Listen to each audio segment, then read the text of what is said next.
సందర్భంలో దేవుని వాక్య భాగము 91వ కీర్తన మనం చదువుకున్నాం. మహోన్నతుని చాటున నివసించువాడే సర్వశక్తుని నీడను విశ్రమించువాడు. ఆయనే నాకు ఆశ్రయము, నా కోట, నేను నమ్ముకునే నా దేవుడని నేను యెహోవాను గురించి చెప్పుచున్నాను. వేట కాని ఊరిలో నుండి ఆయన నిన్ను తప్పించును, నాశనకరమైన తెగులు రాకుండా ఆయన నిన్ను రక్షించును. మొదటి మాట మనము ధ్యానం చేద్దాం. మహోన్నతుని చాటున నివసించువాడే సర్వశక్తుడగు దేవుని నీడను విశ్రమించువాడు. ప్రియ, దేవుని చాటున ఉన్న దానికి లోకం చాటున ఉన్న దానికి చాలా వ్యత్యాసం ఉంది. లోకములో మరి అనేకులలో కొందరు దేవుని చాటున ఉన్నవారుగా మనం చూస్తాం, అనేకులు లోకము చాటున ఉన్నవారుగా మనం చూస్తాం. లోకం చాటున ఉంటే ఏం జరుగుద్ది, ఏం ఒరుగుద్ది? దేవుని చాటున, ఆయన రెక్కల చాటున, ఆయన రెక్కల క్రిందన మనం ఉంటే మనకేం ఒరుగుద్ది, లేక మనకేమి ప్రయోజనం, లేక మనకేం కలిసి వస్తుంది? మొదటిగా చూద్దాం. లోకల కొన్ని చాటున చాలా సందర్భాలు ఈ మాట, వాడు తల్లి చాటు బిడ్డ అండి. ఏమంటారట? వాడు తల్లి చాటు బిడ్డ అంటే ఎప్పుడు చూసినా వాడు తన తల్లి వెంటే ఉంటాడు, తల్లి వెంటే ఉంటాడు. కాబట్టి ఈ మాట తరచుగా మన వాడండి, వాడు తల్లి చాటు బిడ్డండి, వాడు అమ్మకు చెప్పకుండా బయటకు రాడండి, వాడు తల్లి చాటు బిడ్డండి అంటారు. సంతోషం. కొందరు తల్లి చాటు బిడ్డ ఉంటారు, నష్టమేమి లేదు, మంచిదే. తల్లి చాటున తండ్రి చాటున వారు పెంచబడటము ఉండాలి. కోడి తన పిల్లలను తన రెక్కల చాటున ఏం చేస్తుందట? దాస్తుంది. తన రెక్కల చాటున తన పిల్లలను దాచినప్పుడు ఆ కోడి పిల్లలకు వచ్చే అపాయం అంటూ ఏమీ లేదు. ఇక పెద్ద అయిన తర్వాత అంటారా, వాటంతట అవి కాపాడబడతాయి, వాటంతట అవి మేత తినగలుగుతాయి, పరుగులు తీస్తాయి. ఎదురుగా పెద్ద నష్టం వచ్చినా ప్రాణాపాయము నుండి ఆ పిల్లలు పెద్ద అయ్యాయి కాబట్టి, రెక్కలు కాస్త సాగాయి కాబట్టి తమంతట తాము ఆ పిల్లలు అనేవి పెరిగి పెద్దవై కాపాడుకోగలుగుతాయి. కానీ అవి ఇంకా చిన్నగా ఉన్నంత వరకు కూడా అవి ఎవరి చాటున ఉండాలి అనంటే తల్లి చాటున, తల్లి రెక్కల చాటున ఉంటేనే ఆ పిల్లలకి ఎంతైనా సురక్షితం. ఓకే, ఇలా చెప్పుకుంటూ వెళితే లోకం చాటున ఉండేవారు కొంతమంది ఉన్నారు, పాపం చాటున ఉండేవారు కొంతమంది ఉన్నారు, ధనము చాటున ఉన్నవారు మరికొంతమంది ఉన్నారు, ఈ లోక ఆశలకు పరుగులెత్తి వాటి చాటున ఉండేటువంటి వారు మరికొంతమంది ఉన్నారు. ఇందులో కల్లా అతి శ్రేష్టమైనది ఏమిటంటే మహోన్నతుని చాటున నివసించువారు. ఈ వాక్యం ద్వారా మనం గుర్తించవలసిన విషయం ఏంటంటే, అన్నట్టు నేనెవరి చాటునున్నాను అన్నట్టు నా కుటుంబము దేని చాటునున్నది, దేని చాటున నేను ఉంచబడ్డాను, ఏది నా పైన కనబడుతుంది, నా పైన కనబడేది ఏమిటి? దేవుడేనా, దేవుని రెక్కలేనా నా పైన చాటుగా ఉన్నాయి అన్నట్టుగా ఈ వాక్య భాగము ద్వారా మనం గుర్తించవలసిన విషయం ఏంటంటే, అన్నట్టు నేనెవరి చాటున ఉన్నాను. మొట్టమొదటిగా మనం చూస్తాం, ఆదామట చెట్టు చాటుకు వెళ్ళిపోయాడట. చెప్పండి, ఆదాము ఎక్కడికి వెళ్ళాడట అండి? చెట్టు చాటున అతడు దాగుకొనెను. ఏదేను వనములో దేవుడైన యెహోవా నేలమట్టితో ఆదామును సృష్టించి ఆ తర్వాత అతనికి భార్యగా స్త్రీగా ఇచ్చిన తర్వాత మరి భుజించవద్దు లేక తినవద్దు అన్న ఫలాలను వారు తిన్న తర్వాత వారి మీద ఉన్న మహిమావస్త్రము, దేవుడు వారికి ఇచ్చినటువంటి ఆ విలువైన రక్షణావస్త్రము, అది ఆ రోజు వారి ఇరువురు నుండి తొలగించబడిపోయినది. ఆనాడే వారు తక్షణమే వారు దిగంబరులు అని తక్షణమే వారు గ్రహించగలిగారు. అంతటా వారి కన్నులు తెరవబడెను అని వ్రాయబడినది. ఇక సిగ్గుచేత ఏం చేయాలో వారికి తెలియక అక్కడున్న అంజూరపు ఆకులను కచ్చడములుగా మొలకు చుట్టుకొని అని వ్రాయబడి ఉంటారు. ఏమిటట? అంజూరపు ఆకులను కచ్చడములుగా అంటే చిక్కగా చేసుకొని ఒక బట్టలాగా లేకపోతే ఒక చర్మం శరీరానికి కాపుదలు ఇచ్చేటట్లుగా చిక్కగా ఆ ఆకులు కుట్టుకొని వాటిని వారిద్దరు కూడా మొలకు చుట్టుకున్నారట, ఆదామవ్వ.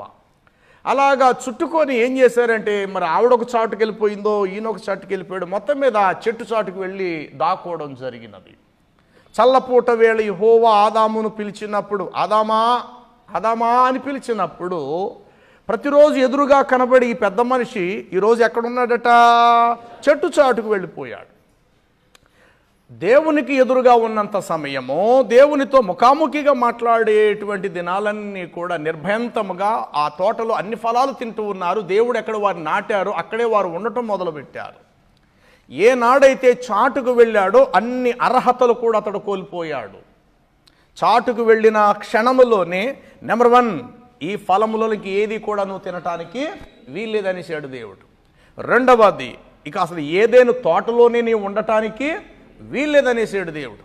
మూడవది, వారి ఇరువురిని కూడా తోటలో నుండి బయటికి బహిష్కరించేశాడు. ఒక మాటలో చెప్పాలంటే మెడబెట్టుకుని బయటికి గెంటేసినట్లుగా దేవుడు వారి ఇరువురిని చేశాడు. అప్పటి నుండి ఏమన్నాడు తెలుసా, ఇప్పటి వరకు నువ్వు విత్తకపోయినా నీ కొరకు భూమి నేను ఆజ్ఞాపించగా ఫలాలు ఇస్తూ ఉంది. ఇక మీదట నేను భూమికి అలా ఆజ్ఞాపించను. నువ్వు కష్టపడితేనే భూమి నీకేమిస్తుంది? ఫలమిస్తుంది. ఇప్పటి వరకు అసలు మీకు విత్తనం అంటే తెలీదు, వేర్లంటే మీకు తెలీదు, ఫలములో ఉన్న గింజలేంటో కూడా మీకు తెలియదు. సమృద్ధిగా మీరు తింటూ వచ్చారు. కానీ ఇక మీదట అలా కాదు. ఏం చేయాలి తెలుసా? నీవు చెమట ఊర్చి, ఏం చేయాలట? చెమట ఊర్చి భూమిని దున్నితేనే తప్ప అది నీకేమివ్వదు? ఆహారం ఇవ్వదు. నీవు చెమట నేలను కార్చాలబ్బాయి అన్నాడంతే. ఆనాటి నుండి ఈనాటి వరకు మానవ జాతి కష్టపడితేనే తప్ప వాడికి ఏం దొరకట్లేదట? ఆహారం లేదు.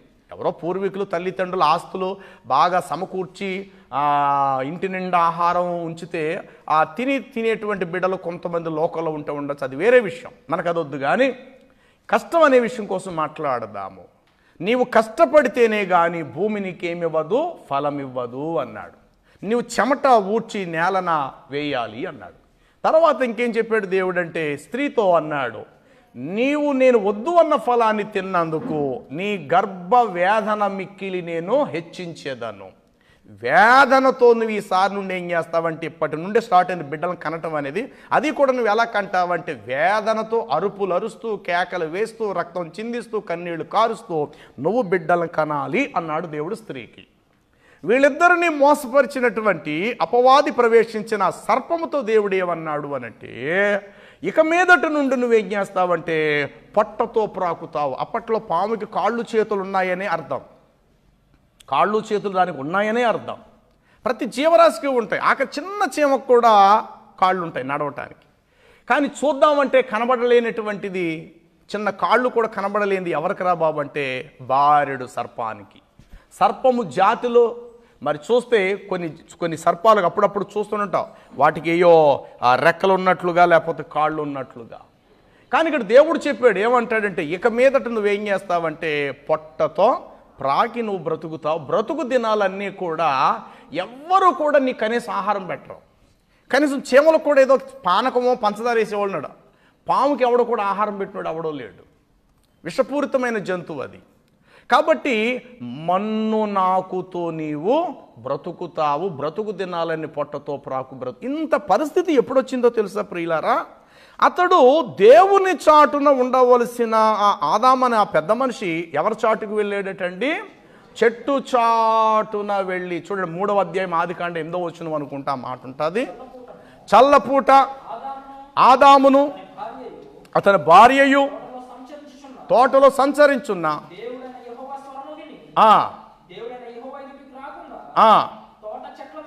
తోట చెట్ల మధ్యను దాగుకొనగా.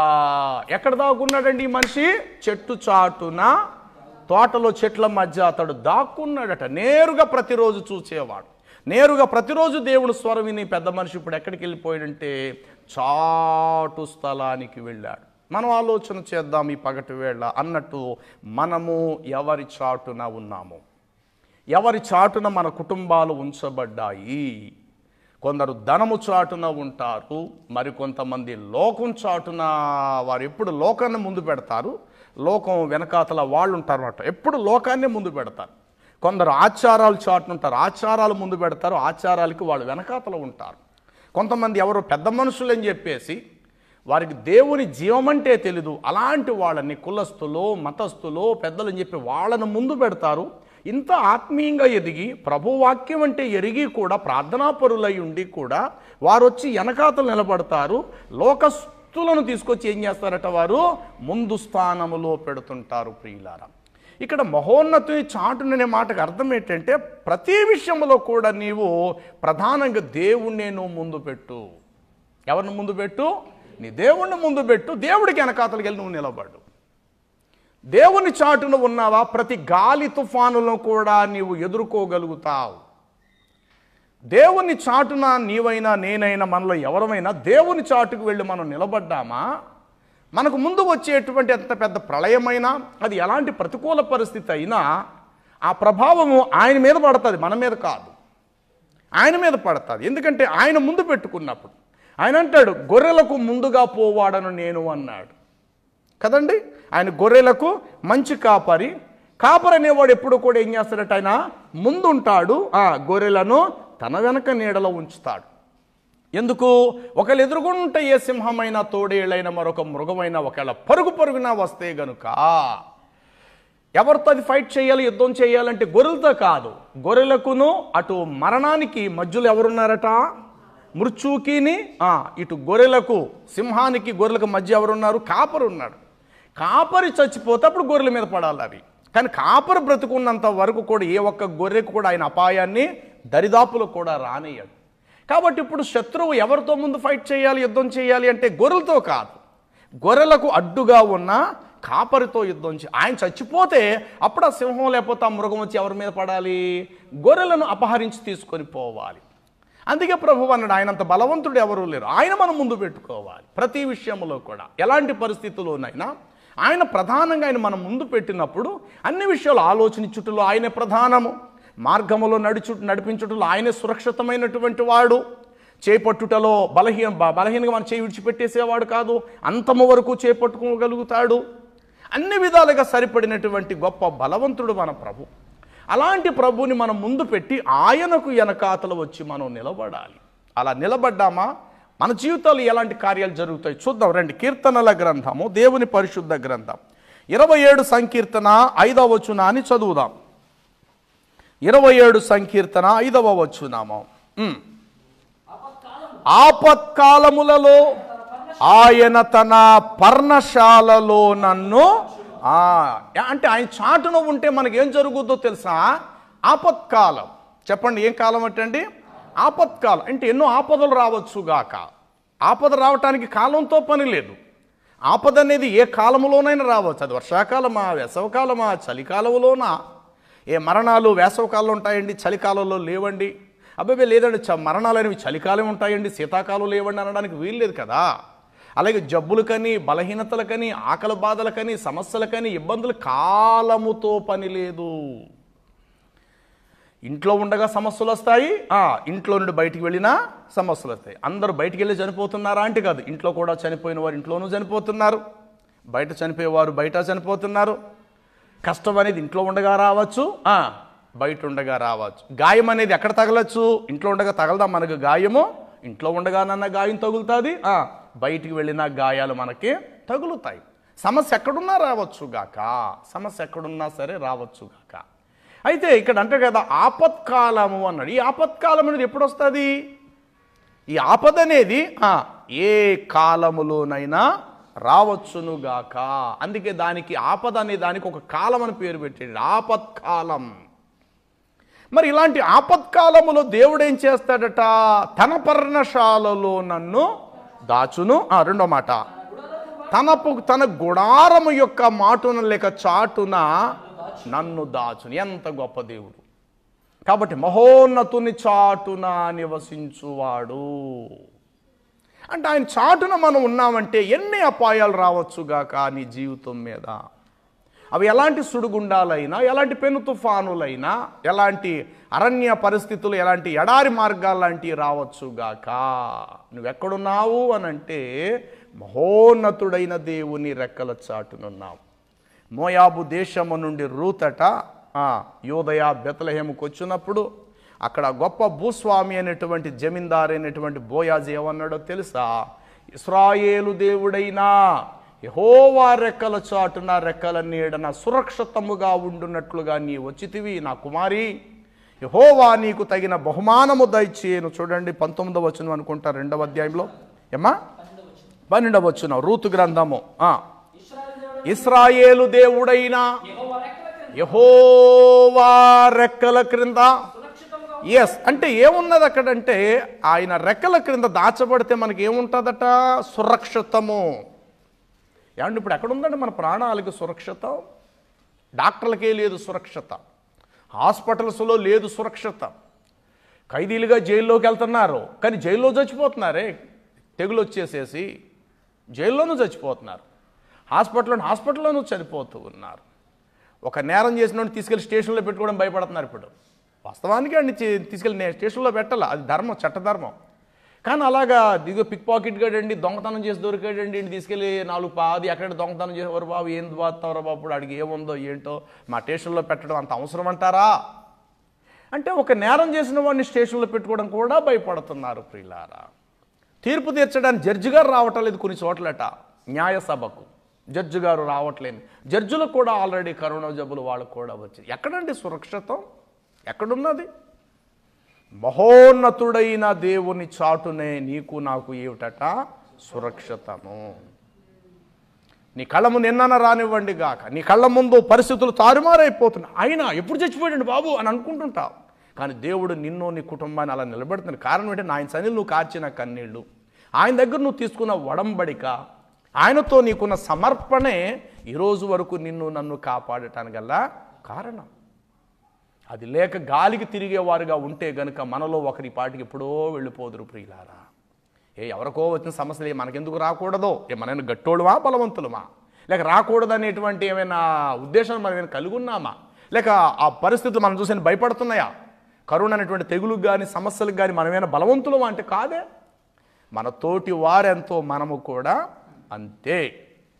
కానీ ఎందుకు రాలేదంటే కారణం ఏంటంటే దేవుడితో నీకున్న ఒడంబడిక, దేవుడితో నువ్వు కలిగిన సమర్పణ, దేవుని నీ హృదయంలో ఉంచుకొని చాటును నువ్వు కార్చే కన్నీళ్ళు ఉన్నాయి చూసావా, దానిని చూచే దేవుడు నీ భార్య బిడ్డలకు ఒక తల్లిగా ఒక తండ్రిగా, అలాగే నీ కళ్ళ ముందు నీకు నీ పిల్లలను జ్యోతులుగా దేవుడు ఇంకాలాగా నిలబెట్టడానికి కారణం అదే. ఆ స్థితి నుండి మనం కోల్పోవద్దు దయచేసి. ఆ స్థితి ఎప్పుడు కూడా నీకు నాకు కాపుదలగా ఉండాలి అని అంటే ఎప్పుడు కూడా నువ్వు ఎవరి చాటును ఉండాలట? మహోన్నతుడైన దేవుని చాటుననే నీవు ఉండాలి. చూడండి, కీర్తన 31 సంకీర్తన భాగాన్ని మనం చదివితే 20 వచనంలో ఇలా రాయబడి ఉంటుంది, మనుషుల యొక్క కపటోపాయములు వారి కంట నుండా నీ సన్నిధి చాటున వారిని దాచుకొనుచున్నావు. మనుషులంట కపటోపాయములు వారి కంటపడకుండగా, వారి మీదకు రాకుండగా, వారి గురి చూసి విసిరేటువంటి బాణములు వారికి తగలకుండగా నువ్వేం చేస్తున్నావు ప్రభు? వారిని నీ సన్నిధి చాటున వారిని ఏం చేస్తున్నావు? దాచుకొనుచున్నావు. ఎంత గొప్ప దేవుడు! కోడి తన పిల్లలను తన రెక్కల చాటున దాచినట్లుగా. చాలా చక్కటి మాట. దేవా, ఇతరులు శత్రువుల యొక్క కపటోపాయములు, వాడేసే ప్రతి బాణం అగ్ని వంటి బాణములు, విరోధులైన వారు వాడిని ఎప్పుడు మిరింగివేద్దామా, వాడెప్పుడు కుటుంబం కూలిపోతాదా, వాడెప్పుడు ఒక దరిద్రుడిగా ఎప్పుడు మారిపోతాడని వాని శత్రువులు ఎదురు చూస్తుంటుండగా నిన్ను ప్రేమించే నీ బిడ్డలను నువ్వేం చేస్తున్నావు అనంటే నీ సన్నిధి దేని చాటండి? నీ సన్నిధి చాటున వారిని. ప్రియులారా, మరి దేవుని సన్నిధిని మనం ప్రేమిస్తున్నామా? దేవుని సన్నిధి చాటున మనం ఉండటానికి అడుగులు మనం ముందుకు వేస్తున్నామా? ప్రియులారా, పోయిన వారం చెప్పాను కదా, విశ్వాసులు కనుక్కోవాలి, దైవజనుడా మమ్మల్ని వచ్చేయమంటారా ప్రార్థనకి? అంతేపా నేను ఫోన్ చేసి అమ్మ ప్రార్థన పెడుతున్నాం మీరు వస్తారన్నమాట దైవజనుడు అనిపించుకోకూడదు. అలా అనిపించుకోకూడదు. విశ్వాసులే అయ్యా ఏ టైంకి నన్ను వచ్చేయమంటారయ్యా అని. ఇప్పుడు కనీసం మందిరం తెరవబడిందా లేదా, అసలు ప్రార్థన జరుగుతున్నాయా లేదా అని కొంతమందిలో ఆ అవగాహన కూడా లేదంటే చెప్పండి, వారు ఎవరి చాటున ఉన్నారని అనుకోవాలి? లోకం చాటున ఉన్న వారే దేవుని సన్నిధిని ప్రేమించలేరు. ఉంటాయి బలహీనతలు. తమ్ముడు ప్రభాకర్ తన భార్య ఒంట్లో బాగాలేదు, జ్వరంగా వచ్చేసింది, తను వచ్చేసాడు దేవుడి మందిరానికి. తప్పదు, ఒకరున్నా సరే వచ్చేయాలి. ఎందుకంటే దేవుని కృపను మనం పొందుకోవాలా. ఇక్కడ కృపను పొందుకొని వెళ్ళి మనం వారి కొరకు ప్రార్థించినప్పుడు మన ప్రార్థన విని దేవుడు ఆ రోగిని ఏం చేయొచ్చు? స్వస్థపరచచ్చు. అంతే తప్ప ఒకరిని చూసి ఇంటి వాళ్ళందరూ కూడా అలాగే ఉండిపోతే అసలు దేవుని కృప ఏ విధంగా మన ఇంట్లో ప్రవేశిస్తా చెప్పండి. కనీసం ఇంట్లో ఎవడో ఒకడు దీపం వెలిగించాలి కదండి. దీపం ఒకడన్నీ వెలిగిస్తే మొత్తం ఇంట్లో అందరికీ ఏం రావచ్చు? అందరూ ఆడెలిగింతాళ్ళే దీపం, ఆడెలిగించుకుంటాళ్ళు, ఆడెలిగించుకుంటే ఈ లోపల సందలడిపోద్ది, చీకటైపోద్ది, గాఢాంధకారం అయిపోద్ది. చివరికి దీపం ఎక్కడుందో కూడా వాళ్ళ కంటికి కనబడదు. రానివ్వండి. ముగ్గురు బాలేదు, ఎస్, ఒకలైనా రానివ్వాలి. ఒకలైనా వచ్చి దేవుని సన్నిధిలో కనబడి ఇక్కడ కన్నీళ్లు కార్చి ఇక్కడి నుంచి ఆ దేవుని కృపను మోసుకొని తన ఇంటికి తీసుకువెళ్ళాలి. ప్రభా, ఇదిగో ఇప్పటివరకు నీ సన్నిధిలో నీ వాక్యం విన్నాను, నీ దాసుని ప్రార్థన వినండి. ఇదిగో ఇంట్లో నా భార్య లేక నా బిడ్డలు లేక నా కుటుంబ స్థితిలో ఉంది, నన్ను కనికరించి నా కుటుంబానికి నీ వెలుగుని నింపండి ప్రభువా అని కనీసం నువ్వు దేవుని యొక్క సన్నిధానంలో ఆ కృపను నీ ఇంటికి ఏం చేయాలట, మోసుకుంటూ నువ్వు వెళ్ళాలి. అలా వెళ్ళటానికి కనీసం కుటుంబం కదిలి రావాలి. సమస్యలు ఉంటాయి, ఆందోళన, భయం, అవి ఒకటికి వెళ్ళిపోతే అయిపోద్దేమో, అంటుపోద్దేమో అన్న వాడికి ఎప్పుడు కూడా అలాంటి పరిస్థితులు జరుగుతూనే ఉంటాయి ప్రియులారా. అలాంటి పరిస్థితులు, ఆందోళన జరుగుతూనే ఉంటుంటాయి. గతంలో మరి 2 చోట్ల మరి శవాలు భూస్థాపన చేసే విషయంలో ఎక్కడ మేము ఆగలేదు. చాలామంది భయపడ్డారు. ఏమైపోతుంది, ఒకవేళ వచ్చింది సంతోషమే అలా అని చెప్పి మనం మూర్ఖత్వంగా మన జాగ్రత్తలు మనం ఉండి చేయవలసిన పనులు మనం చేసినప్పుడు దేవుని కృప కూడా మనకు ఉంటుంది. కానీ తన ప్రాణాన్ని కాపాడుకోవాలని ప్రయత్నం చేస్తేనట ఖచ్చితంగా మనం దానికి నష్టపోతాం. తన ప్రాణాన్ని కాపాడుకోవాలనుకుంటే దాన్ని పోగొట్టుకుంటాడట. దేవుని నిమిత్తం తన ప్రాణాన్ని పోగొట్టుకోవాలనుకున్న వాడు దాన్ని ఏం చేసుకుంటాడట, రక్షించుకోగలుగుతాడట ప్రియులారా. ఎందుకంటే జీవమరణాలు దేవుడి చేతుల్లో ఆయన ఉంచాలంటే ఉంచుతాడు, మరణానికి అప్పగించాలన్న దేవుడు అప్పగిస్తాడు. కాబట్టి దేవునికే మనకు విధేయులం అవ్వాలి తప్ప, దేవుడికే మనం భయపడాలి తప్ప ఆఫ్టర్ ఆల్ కంటికి కనబడలేని ఆ క్రిముకు కాదు మనం భయపడేది. కానీ బాధ్యతలు తీసుకోవాలి, అడుగులు ముందుకు వేయటానికి జాగ్రత్తలు తీసుకోవడం తప్పని నేను అనట్లేదు. కానీ బొత్తిగా దేవుడికి భయపడే దానికంటే కూడా ఆఫ్టర్ ఆల్ దీనికే నువ్వు భయపడ్డావు అంటే దేవుడిని తక్కువ స్థాయిలో పెడుతున్నావు, దీనిని ఎక్కువ స్థానంలో నువ్వు పెడుతున్నావు అని తద్వారా అర్థమైపోతుంది. ఓ మరణమా నీ ముళ్ళు ఎక్కడ, ఓ మరణమా నీ విజయమో ఎక్కడ అని అంటూనే విశ్వాస జీవితంలో మనం ముందుకు సాగిపోవాలి తప్ప, ఇది మరణం ఎప్పుడైనా మనందరికీ వస్తుంది. పదే పదే దాన్నే చూసి దయచేసి మన కలవరము తెచ్చుకొని దేవుని కృపకు మన అపాత్రులుగా మనం మారిపోవద్దు. కాబట్టి ప్రియులారా, మహోన్నతుని చాటున నివసించువాడే దేవుని చాటున ఉంటే కలిగే ప్రయోజనాలు ఏమిటి? నెంబర్ 1, ఆపత్కాలములో ఆయన తన పర్ణశాలలో నన్ను, మహోన్నతుని చాటున ఉంటే పర్ణశాలలో నువ్వు దాచబడతావు. పర్ణశాల అనగా సంతోషకరమైనటువంటి, ఆహ్లాదకరమైనటువంటి ఆనందాన్ని కల్పించి దేవుని ధర్మశాస్త్రాన్ని వినిపించే పండగే పర్ణశాల పండగ. పర్ణశాల పండగలు అందరూ కూడా గుడారాలు వేసుకొని దేవుణ్ణి రాత్రనక పగలనక నిత్యమో స్తుతిస్తారు. అందుకే ఆ సందర్భంలో చెప్పబడిన మాట ఏంటంటే, నీతిమంతుల గుడారములలో రక్షణ కూర్చున్న ఉత్సాహ సునాదము. అంటే ఈ సునాదాలన్నీ ఎప్పుడు వినిపించబడతాయి అని అంటే పర్ణశాల అనేటువంటి పండుగ టైంలో వినిపించబడతాయి. అంటే కష్టంలో ఉన్న నన్ను తీసుకెళ్ళి ఎక్కడ దాస్తున్నాడు దేవుడు? పర్ణశాలలో దాస్తున్నాడు. అంటే దుఃఖంలో ఉన్న నాకు తీసుకెళ్ళి సంతోషంలో తీసుకెళ్ళి నిలబెడుతున్నాడు అని అర్థం ప్రియులారా. రెండవది ఇంకెక్కడట, భక్తిహీనులకు నీ భక్తులైన వారికి శ్రమ కలగకుండునట్లు వారి కపటోపాయాలు నీ ప్రజలకు అంటకుండునట్లు నీ ప్రజలైన వారిని నీవు తీసుకెళ్ళి ఎక్కడ దాస్తున్నావు? నీ సన్నిధి చాటున వారిని ఉంచుచున్నావు. నీ సన్నిధి చాటు. కాబట్టి దేవుని సన్నిధి మనతో ఉండాలి. దేవుని సన్నిధికి ఎప్పుడు పోవుదునా, దేవుని సన్నిధిలో నేను ఎప్పుడు కనబడుదును అనేటువంటి ఆ తృష్ణ మనలో చచ్చిపోకూడదు ప్రియులారా. కొంతమందికి ఎలా ఉంటుంది, ఇది బాగుంది కదా, ఆధార్ కూడా సెలవు దొరికేసింది కదా, అడిగితే ఏదో నెపం చెప్దాం, ఇంట్లో బాగాలేదు పాస్టర్ గారు అందుకే రాలేదండి అని సింపుల్గా చెప్పేద్దాం అనుకుంటున్నారు. మరి అలా అనుకుంటే దేవుడు హృదయ రహస్యాలు ఎరిగిన దేవుడు. రేపన్న రోజు నీకు పెద్ద కష్టం వచ్చినప్పుడు అప్పుడు దేవుడు నీ మొర ఆలకించాడు. ఇప్పుడు చాలా ఈజీగా ఉంది, మన పాదాలు చాలా ఫ్రీగా ఉన్నాయి. దీనిని మనం కాదని పక్కన పెడితేనట రేపు పొద్దున పెద్ద బరువు వచ్చి మనం ఏర్పడినప్పుడు ఆ రోజు దేవుని సహాయం మనకు దూరం అయిపోద్ది. ఇప్పుడు నిర్లక్ష్యం చేసావా, ఆ రోజు బరువును మనంతట మనమే భరించాలి. ఈరోజు లేదండి ఒంట్లో బాధతో నీరసం అందుకే రాలేకపోయావు అంటే కనుక నిజంగా అది నిజ జీవితంలో అది నిజమైపోతుంది. ఏదో రోజు అప్పుడు ఊపిరి ఆడలేని పరిస్థితి మనకు ఎదురవుతుంది. లక్షల ఖర్చులు అయిపోతాయి. వీలైతే ఆ యొక్క మనుషులలో ఒక్కరైనా ఈ లోకాన్ని దాటి వెళ్ళిపోయే పరిస్థితులు కూడా వస్తుంటాయి. కాబట్టి దేవుని బిడ్డలు అలాంటి వాటికి మన అవకాశం ఇవ్వద్దు. తుఫాను వచ్చింది, గొడిగేసుకుని మందిరానికి వచ్చేసి అలాంటి విశ్వాసం మనలో మండుటెండలు ఉన్నాయి. అయినా ఒక వాటర్ బాటిల్ ఏదో పట్టుకొని కాసేపు నడిచి కాస్త మంచిలు తాగి మళ్ళీ కాసేపు నడిచి మంచిలు తాగి మొత్తం మీద మన దేవుని వాక్యం వినటానికి ఆసక్తితో మనం వచ్చేయాలి ప్రియులారా.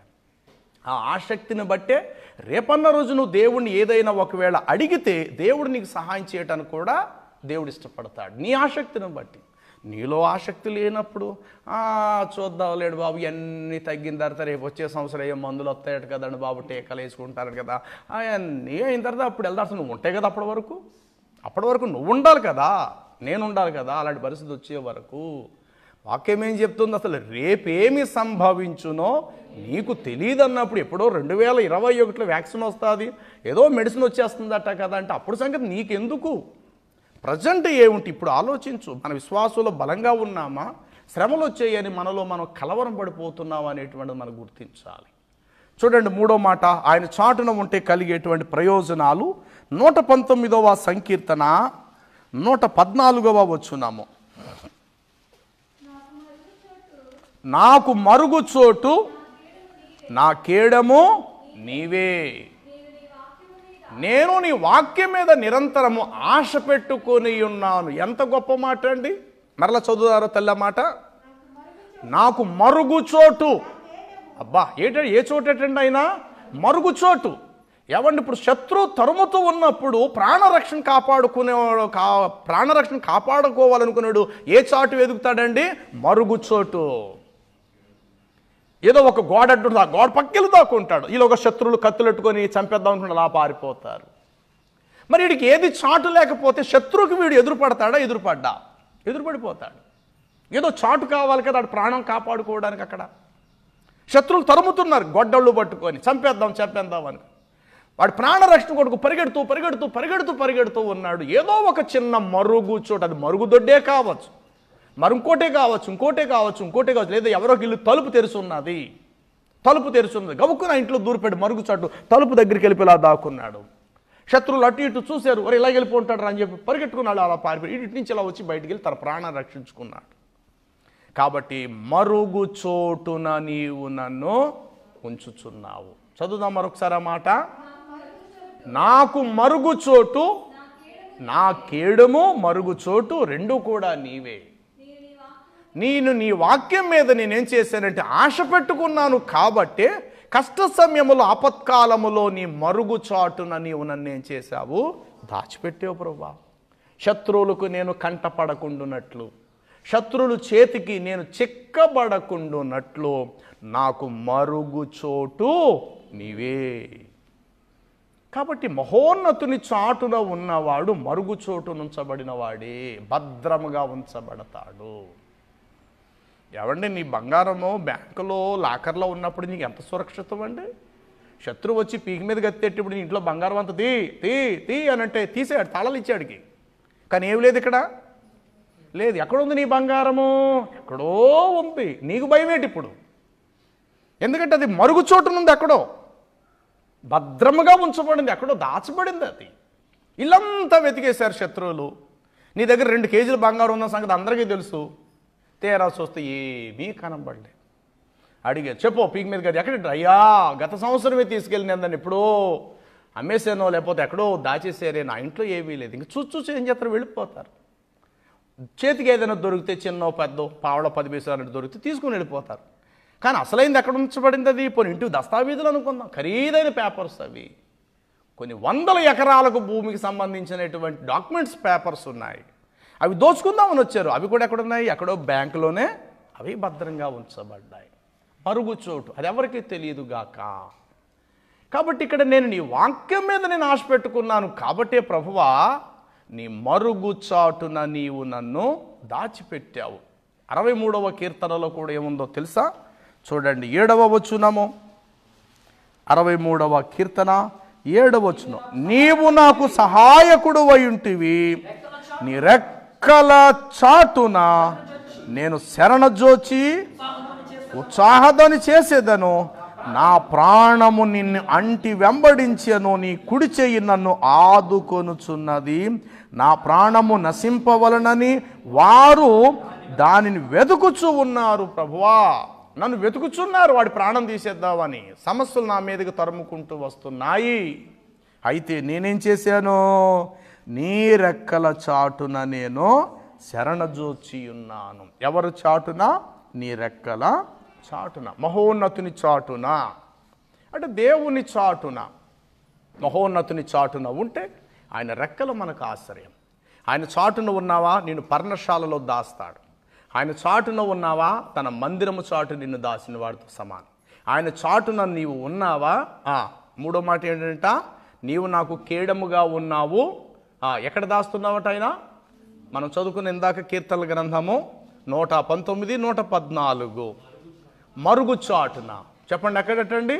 మరుగు చాటున, పర్ణశాలలోనూ, రెక్కల చాటున, నీ సన్నిధి చాటున నీవు నన్ను ఏం చేస్తున్నావంటే దాస్తూ ఉన్నావు. ప్రియులారా, దేవుని చాటున ఉన్నవాడు ఎలాంటి గాలి తుఫాన్లైనా ఎదుర్కొంటాడు, ఎలాంటి కష్టానైనా వాడు ఎదుర్కోగలుగుతాడు. ప్రియులారా, దేవుని చాటున కాకుండా పొట్టు చాటున గట్టిగా గాలేసిందనుకో, పొట్టు వెనకాలకి వెళ్ళి నువ్వు దాక్కున్నావు. ఇలాగా గట్టిగా గాలేసింది, నువ్వంటే ఎగరకపోవచ్చు, కానీ నీ కళ్ళ ముందున్న పొట్టు ఎంత ఏమైపోద్దంటే గాలికి ఎగిరిపోద్ది. స్పష్టంగా నువ్వు కనబడిపోతావు. పొట్టు చాటున దాకో, ఒక గట్టి గింజల చాటు నువ్వు దాకో. గాలికి ఏముంటాయి, ఏమి ఎగిరిపోతాయి? గింజలు ఎగిరిపోతాయా, పొట్టు ఎగిరిపోతుందా? పొట్టే ఎగిరిపోతుంది. మరి పొట్టు చాటును ఎందుకు దాక్కోవాలండి మనము? చూడండి, కొందరు ఎక్కడ దాక్కుంటున్నారు అంటే కీర్తనల గ్రంథంలోనే చూడండి 10 అధ్యాయం 8, 10 వచనాలు. కీర్తనలు 8 అధ్యాయం 10 అధ్యాయము. అమ్మా, తామున్న మాటు చోటులలో, చాటైన స్థలములలో నిరపరాధులను వారు చంపుదురు. వారి కన్నులు నిరపరాధులు పట్టుకొని పొంచియుండును. గుహములోని సింహము వలె వారు చాటైన స్థలములలో పొంచియుందురు. ఎక్కడున్నారటండి కొందరు? చాటైన స్థలం అంటే సింహం వేటకి వెళ్ళినప్పుడు ఎంత జాగ్రత్తగా వాళ్ళు తెలుసా? కనీసం దాని కింద గడ్డి ఆకులు ఉన్నా సరే చిన్న శబ్దము కూడా రాకుండా దాని పంజా పాదలా తీసి మెల్లిగా వేసుకుంటారు. నీళ్లు తాగుతున్న అవతల పశువు జంతువు ఏదైనా ఉంటే కనీసం దాని అలికిడి చిన్నది కూడా వినబడకుండాన్నట్లు అంత జాగ్రత్తగా మెయింటెనెన్స్ చేసుకుంటూ వస్తుందండి. ఆ తర్వాత అనుకుంటుంది, అది ఒకవేళ పరిగెత్తినా నేను దాన్ని క్యాచ్ చేయగలుగుతానా లేదా అని అన్నప్పుడు తన విశ్వరూపాన్ని చూపిస్తుంది. అప్పుడు ఒక్క ఉరికి అతి వేగంగా దాని వెనకాల పరిగెట్టి మొత్తం మీద దాన్ని హరించేస్తుంది. మరి అప్పటి వరకు అది ఎలా ఉంటుందటండి? చాటైన స్థలములలో సింహముల వలె. లోకంలో చాలామందిని చూస్తాం, ఒక సింహం ఎలాగైతే వేటకు వెళ్ళి దానిని అవతల జంతువుని అపహరించాలని ఆశతో ఎదురు చూస్తున్నట్లు గుహలలో చాటైనటువంటి స్థలములలో ఎలాగైతే ఉంటాదో తామున్న పల్లెయందలి మాటు చోటులలోనో, ఎక్కడటండి? మాటు చోటులలోనూ పొంచియుందురు. చాటైన స్థలములలో నిరపరాధులను చంపుదురు. వారి కన్నులు నిరపరాధులను పట్టుకొని వాళ్ళని పొంచియుండును. గుహలలోని సింహముల వలె వారు చాటున స్థలములలో పొంచియుందురు. ప్రియులారా, లోకంలో కొంతమంది సింహముల వలె వారు ఎవరి చాటున ఉండే క్రూరత్వం చాటున ఉన్నారు. నాశనము చాటునేవారు. వారు ఇతరులు నాశనం చేస్తారు, తిరిగి వారు నాశనం అవుతారు. కత్తి పట్టుకున్నాడు, చివరికి దేంతో పోతాడటండి? కత్తితోటే. ఈరోజు వాడిని చంపాడు, రేపొద్దున వీడిని ఏం చేస్తారట? ఇంకొకటి ఎవడో వచ్చి వాడు తాలూకా వాడు వీడి కుటుంబాన్ని కూడా చంపేస్తారు. కాబట్టి ఈరోజు చాలామంది ఎక్కడ ఉంటున్నారంటే నాశనము కలిగించే చోటనే వారి జీవనాన్ని గడుపుతున్నారు. ప్రియులారా, నాశనం జరిగే చోటే వారు కాలయాపన కాలాన్ని గడిపేస్తూ ఉన్నారు. ఏ చాటును ఉంటున్నారు? దేవుని చాటును ఉంటున్నావా? సింహం చాటున ఉంటున్నావా అంటే సింహం చాటునే ఉంటున్నారు మనుషులు.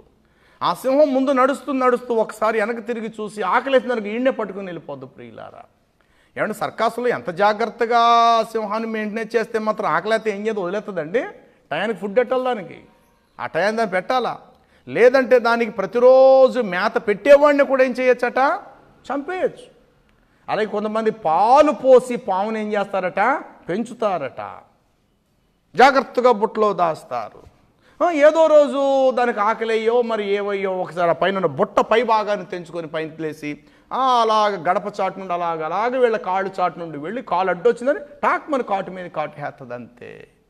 పెద్దలు అంటారు కదా, పాలు వేసి పెంచాడండి పాము తెచ్చి చివరికి వాడినే కాటేసి చంపేసింది. సింహాన్ని పెంచాడు, మేత పెడుతున్నాడు, ఆకలేసిందని ఒకసారి వెనక్కి తిరిగి దానికి ఆహారం పెట్టేవాడినాడు, చంపేసింది.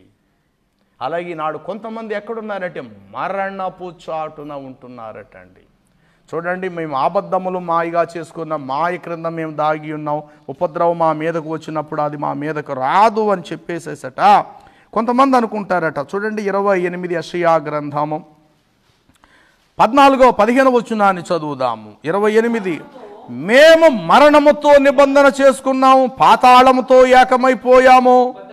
ఉపద్రవం మా మీదకి వడిగా దాటినప్పుడు అది మా యొద్దకు రాదు.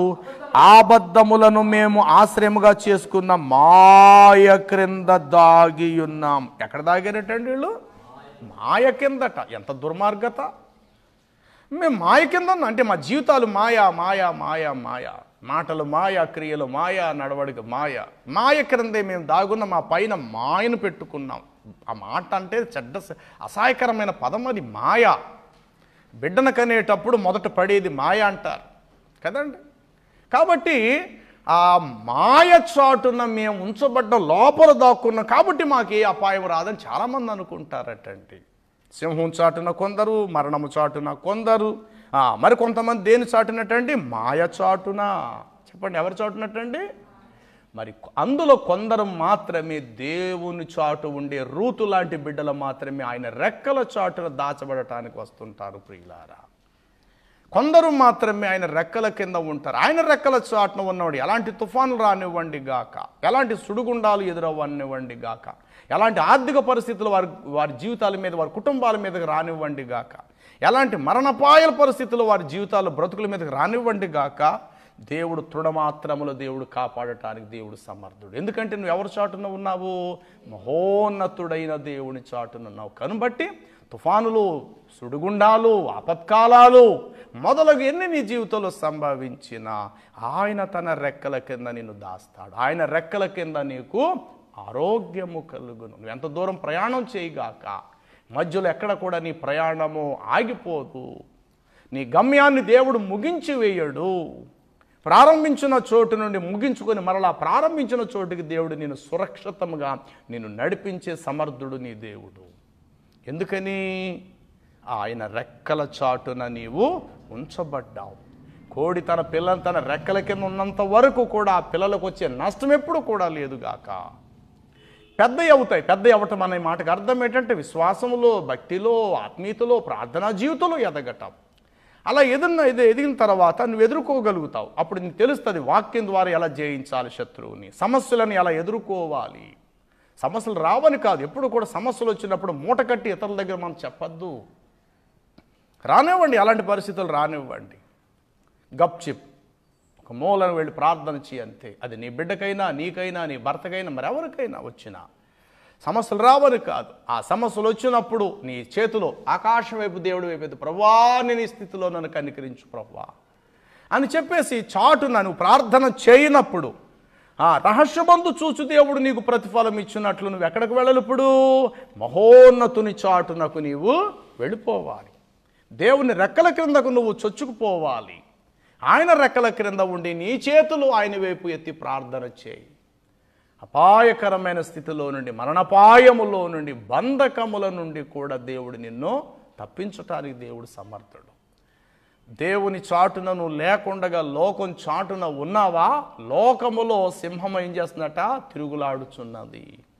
బయట సింహము తిరుగుచున్నది అని సామెతల్లో మనం చదువుతాం. బయట సింహము తిరుగుచున్నది.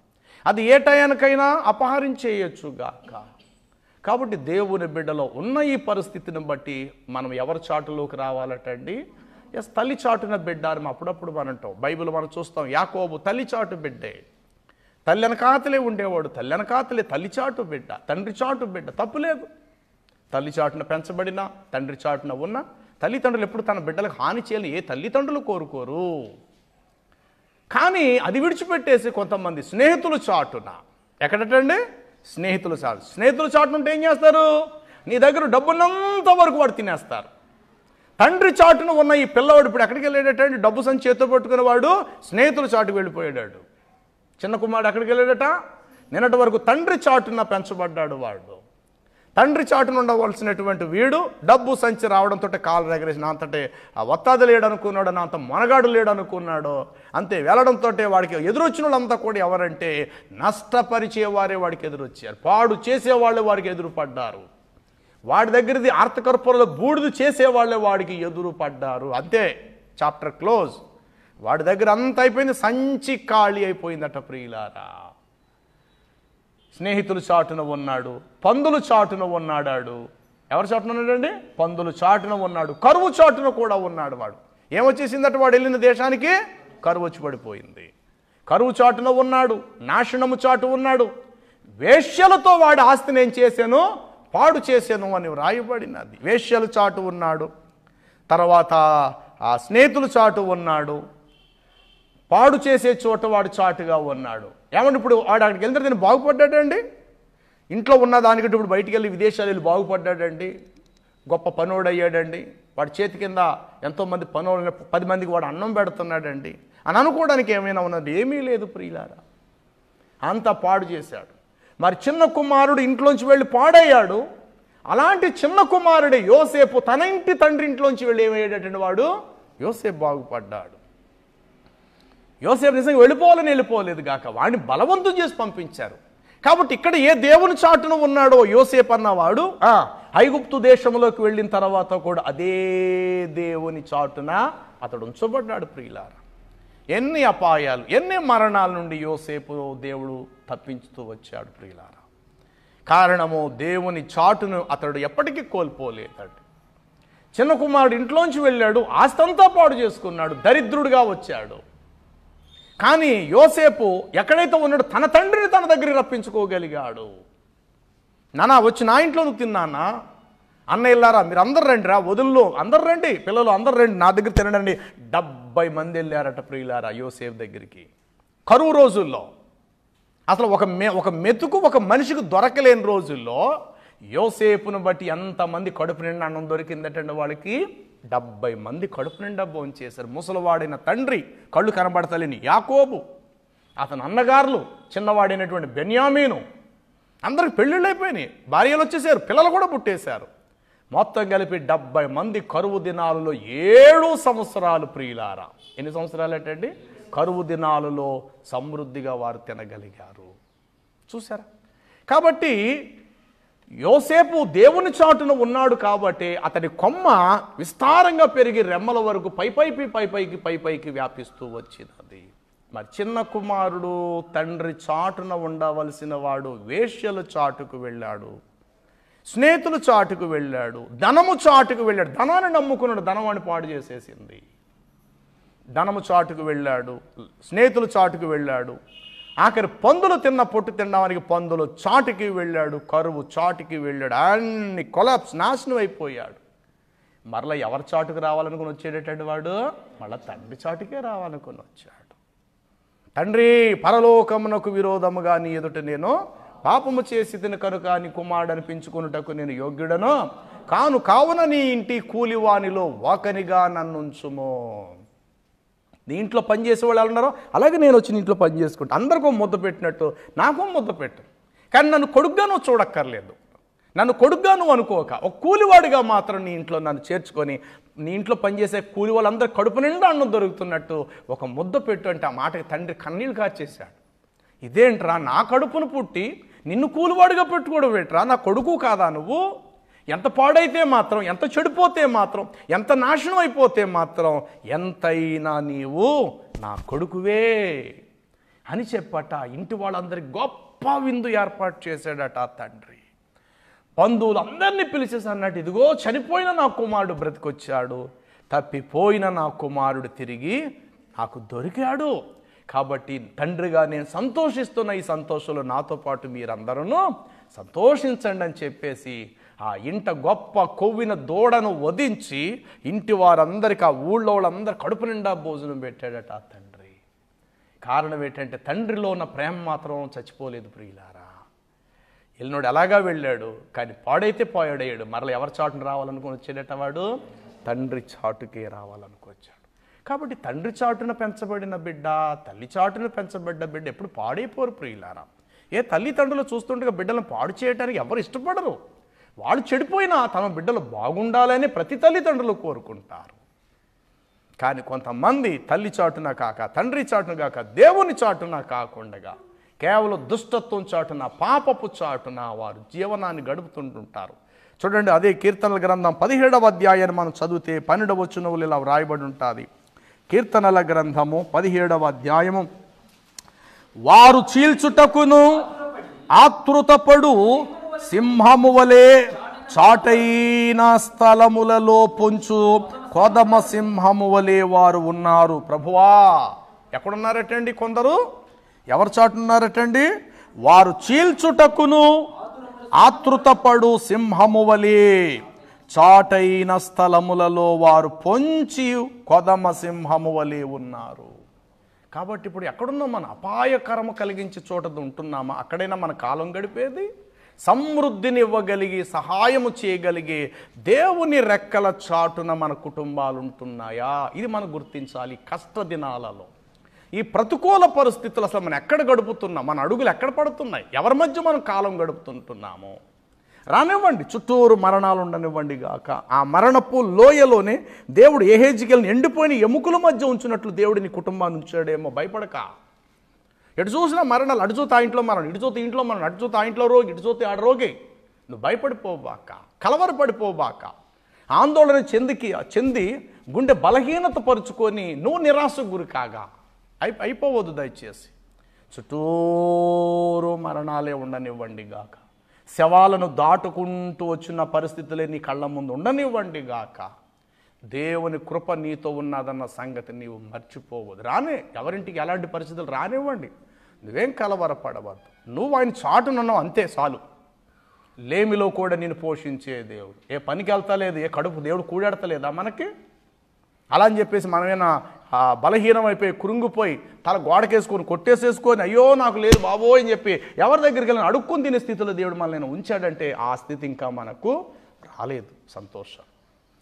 కష్టపడే రోజుల్లో కడుపు నిండా అన్నం దొరికినట్లుగా గడప దాటకపోయినా కూడా దేవుడు ఏం చేయగలుగుతున్నాడు? మనల్ని పోషించే స్థితిలో దేవుడు. కారణం ఏంటంటే ఏ రోజైతే నువ్వు ఆయన రెక్కల కిందకు అప్పగించుకున్నావో ఆ రోజు నుండి కూడా నువ్వు బయటకు రాలేదు కాబట్టే ఈ వైభవం నీ కుటుంబంలో జరుగుతుంది.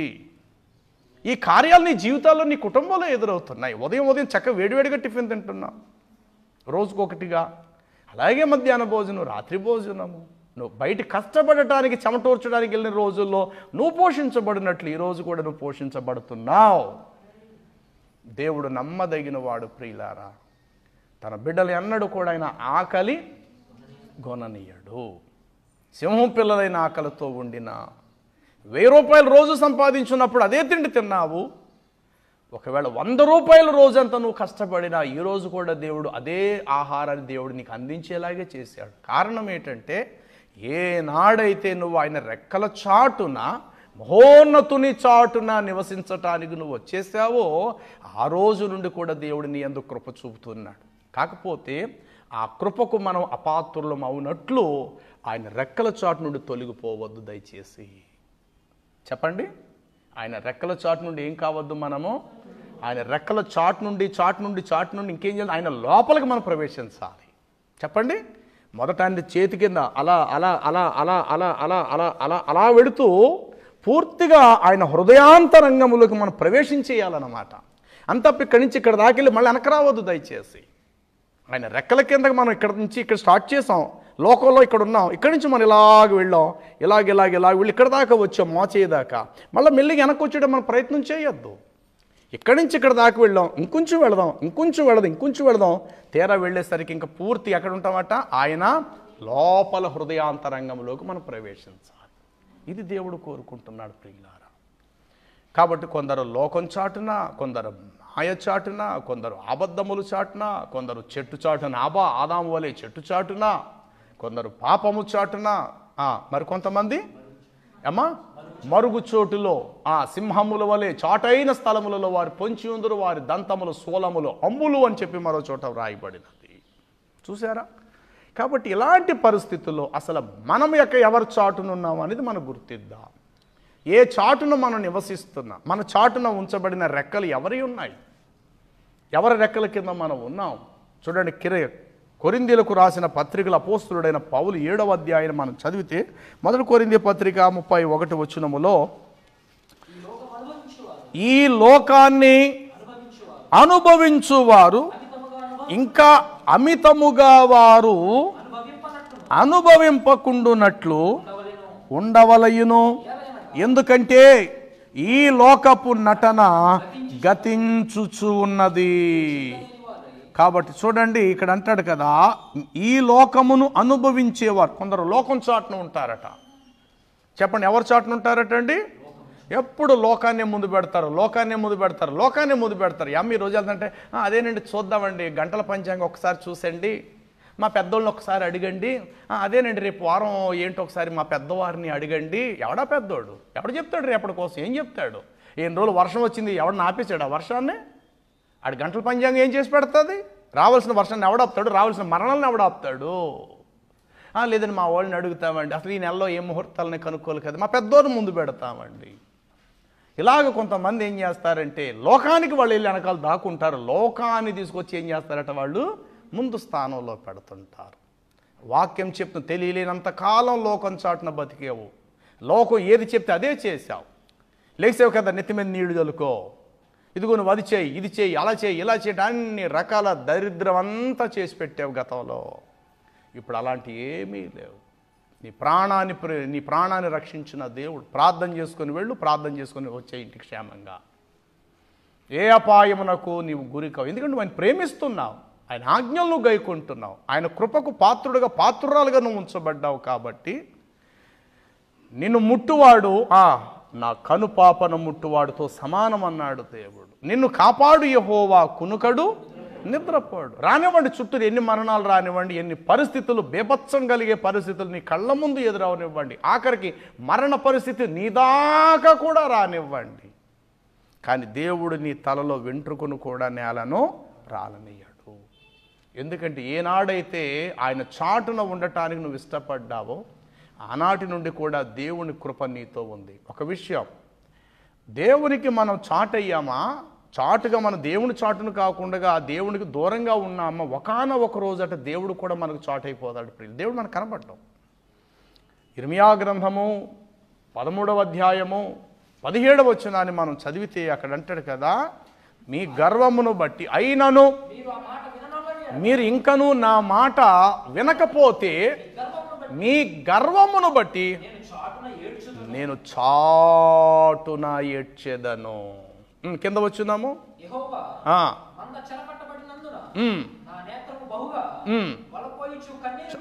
అదన్నమాట. కారణం ఏంటంటే దేవుడు కూడా కొన్ని సందర్భాలు ఏమైపోతాడటండి, నువ్వు ఆయనకు రెక్కల కింద ఉండకపోతే దేవుడు కూడా కొన్ని రోజుల్లో తర్వాత ఏం చేస్తాడు దేవుడు కూడా అంటే ఆయన చాటైపోతాడు. ప్రియులా, నన్ను వెతికిదరే గాని నేను వారికి కనబడక ఉందును, మీరు నాకు మొరపెట్టుదరే కానీ నేను మీ మొరను వెనక ఉందును అనేసాడు. అంటే అప్పుడు దేవుడు ఏమైనట్లు చెప్పండి, దేవుడు మరుగైపోయాడు. వెతుకుదామంటే దేవుడు కనబడలేని చోట బైబిల్ ఏం చెప్తుంది, యెహోవా మీకు దొరుకు కాలమందు ఆయనను వెతుకుడి, ఆయన సమీపముగా ఉండగా ఆయనను మీరు వేడుకొనుడి అని చెప్పి యెషయా 55లో మనం చూస్తాము. యెహోవా మీకు దొరుకు కాలమందు ఆయనను వెతుక్కునడి. ఒకానొక రోజు ఆలస్యం అయితే ఆయన కూడా ఏమైపోతాడట ప్రియులారా, మరుగైపోతాడు. నువ్వు వెతికితేవే కానీ ఆయన ఏం చేయడటండి, కనపడవు. నువ్వు మొరపెట్టుదువే కానీ నేను నీకు ప్రత్యుత్తరము ఇయ్యకుందును అని చెప్పి సాక్షాత్తు దేవుడే చెప్పేశాడు. కాబట్టి ప్రియులారా, మనం చదివిన మొదటి మాట, మహోన్నతుని చాటున నివసించువాడు సర్వశక్తుడగు నీడను విశ్రమించువాడు. ఆయన చాటునున్నావా, పర్ణశాలలో నిన్ను దాచిపెడతాడు. ఆయన చాటునున్నావా, తన గుడారములో నిన్ను దాచిపెడతాడు. ఆయన చాటున ఉన్నావా, మరుగైన రెక్కల కింద నిన్ను ఉంచుతాడు. ఆయన చాటున ఉన్నావా, తన సన్నిధి చాటున నిన్ను ఏం చేస్తాడట, భద్రంగా దేవుడు కాపాడుతాడు. లేదు నేను పెద్దోడిని అయిపోయాను, ఆయనతో నాకు పని ఏంటి, నాకేం అక్కర్లేదులే అని అనుకున్నావా, పందులు చాటుకు వెళ్ళే పరిస్థితి వస్తుంది, వేశ్యలు చాటుకు వెళ్ళే పరిస్థితి వస్తుంది, లోక స్నేహితులతో కలిసిపోయే చోటుకి వెళ్ళిపోయే పరిస్థితి వస్తుంది, కరువు కలిగినటువంటి చోటుకి వెళ్ళిపోయే పరిస్థితి వస్తుంది. కాబట్టి ప్రస్తుతం ఆ స్థితిలో లోకం నడుస్తున్నదండి. ఎన్నోసార్లు చెప్పి తమ బిడ్డల్ని వారు వండుకు తింటారు. రాబోయే మరి కొన్ని సంవత్సరాలు ఇదే పరిస్థితి. భూమి మీద మొత్తం ఆహారమే ఆగిపోద్దు ప్రియులారా. ఉండదు, ఆహారం కూడా దొరకదు. పావు కేజీ గింజలు ఈరోజు ఎంత సమృద్ధిగా గవర్నమెంట్ నీకు 20 కేజీలు ఫ్రీగా ఎందుకు ఇస్తున్నారో తెలుసా? ఆరిపోయే ముందు దీపం బాగా వెలుగుద్దట. ఎందుకు ఇస్తున్నారు అనుకుంటున్నారు? హఠాత్తుగా మూత వేయబడుతుంది ఒకే ఒక్కసారి, గుండె బెళ్ళుమంటుంది. వెతుకుదామంటే మొత్తం రేషన్ డిపోలు అన్నీ కూడా ఖాళీ అయిపోతాయి. ప్రతిరోజు బియ్యం అమ్మే వాడికి బియ్యం ఉండవు. రాబోయే రోజుల్లో వ్యాన్ డ్రైవ్ చేసుకుని తీసుకొచ్చి బస్తాలు ఉపయోగ వ్యాన్ డ్రైవర్కి దొరకవు బియ్యం. అలాంటి రోజులు కూడా వస్తాయి త్వరలో. ఒక బియ్యం గింజ కోసం పరుగులెడతారు, ఇంకా దొరికేటువంటి బిడ్డలు వండుకు తింటారు. చాటున వెళ్ళి ఏమన్నా పిల్లడు ఎవరో ఉన్నాడు చూడండి తీసుకొచ్చి చంపేద్దాం. ఇవాళ జంతువులు లేవు, మనుషుల్ని చంపుకునే రోజులు వచ్చేస్తాయి. కాబట్టి ప్రియులారు ఇలాంటి రోజులు రాబోతున్నాయి. అప్పుడు మనం ఉంటామో లేదో మనకు తెలదు, దేవుని చిత్తం. కానీ ఉన్నంతలో ఈ పరిస్థితుల్లో మనం మాత్రము దేవుని రెక్కల నుండి మనం ఏం చేయొద్దు, తొలగిపోవద్దు. రానివ్వండి, కళ్ళ ముందు ఎన్ని మరణాలు ఎదురవ్వనివ్వండి. నీ భక్తి, నీ విశ్వాసం, నీ ప్రార్థన, నీ నమ్మకత్వాన్ని ఎప్పుడు కోల్పోక దేవునికి నువ్వు భయపడుగాక, పరిస్థితులకు నువ్వు భయపడవద్దు, సమాజాన్ని భయపడ. అలా అని చెప్పి అజాగ్రత్తగా ఉండమని అంటలేదు. జాగ్రత్తలు తీసుకో, నువ్వు చేయవలసిన జాగ్రత్తలు తీసుకో, నువ్వు పాటించవలసిన నిబంధనలు, నియమాలు, నీ ఆరోగ్యం కొరకు నువ్వు పాటించవలసిన నియమాలు నువ్వు పాటించు. కానీ కళ్ళ ముందు సమస్యను పెద్ద భూతద్దంలో పెట్టి చూస్తూ అక్కడే నువ్వు ఆగిపోయి విలువైన దేవుని సన్నిధికి మాత్రం మనము దూరం కావద్దు. ఆయన రెక్కల కింద మనం ఉన్నంత వరకు ప్రియులారా మన ప్రాణానికి సురక్షితము. లేమిలో కూడా దేవుడు తన సమృద్ధిని దేవుడు మనకు దయచేస్తాడు. అట్టి కృప ప్రభు మనకు దయచేయునుగాక. తలలు వంచుదాం, ప్రభు సన్నిధిని ప్రార్థన చేద్దాము, మోకరిద్దాం. చిన్న ప్రార్థన ప్రభు సన్నిధిలో వేడుకుందాము, ప్రార్థన చేద్దారి. ఆపత్కాలములో ఆయన తన పర్ణశాలలో నన్ను దాచును, తన గుడారపు మాటున నన్ను విశ్రమింపచేయనని చెప్పి దేవుని వాక్యంలో రాయబడినది. అవును, మనం ఎవరి చాటునున్నామో? దేని చాటునున్నావు? దేవుని చాటునున్నావు కాబట్టి ఈరోజు నీకు సురక్షితము. దేవుని రెక్కల కింద ఉన్నావు కాబట్టి నీవు నీ బిడ్డలకు సురక్షితము, ప్రాణరక్షణ. ఎంతోమందికి ఆ పరిస్థితి లేదు, ఎంతోమందికి ఆ పరిస్థితి లేదు. దేవుని చాటు ఉండవలసిన వారు దయ్యపు చాటుకు వెళ్ళి నిలబడుతున్నారు. ప్రభు చాటును ఉండవలసిన వారు లోకం చాటుకు వెళ్ళిపోయి నిలబడిపోతూ ఉంటున్నటువంటి వాళ్ళు చాలామంది ఉన్నారు.